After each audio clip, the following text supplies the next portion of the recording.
دوستان دقت کنید، الان این روغن کارتل رو که ما باز کردیم کامل تخلیه شده. خب در جواب دوستانی که میگن روغن گیربکس رو به صورت دستی تعویض کنید، الان روغن به صورت کامل تخلیه شده. من کارتل رو که باز میکنم باز به شما نشون میدم چقدر روغن داخل این کارتل مونده.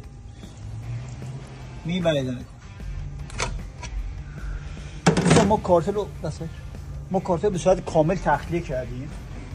الان زمانی که کارتل باز می‌کنیم برای تعویض فیلتر گیربکس، باز این حجم روغن داخل خود کارتل هست. حالا شما باز بگید که آقا احتیاج نیست روغن گیربکس با دست‌ها تخلیه بشه. پیچ کارتلش ما باز کرده بودیم، کامل از پیچ کارتلش روغن تخلیه شده بود. ولی دقت کنید به خاطر این ارتفاعی که پیچ کارتل از کف داره، روغن به صورت کامل تخلیه نمیشه. به خاطر همینی که ما میگیم حتما تا جایی که برای شما امکان داره از دستگاه تعویض روغن گیربکس استفاده کنید و روغن به صورت کامل تخلیه و تزریق کنید. اون دوستانی که میگن فیلتر گیربکس احتیاج به تعویض نداره، اینم براده هایی که روی آهنربا داخل خود کارتل هستش. دقت کنید حجم براده ها رو.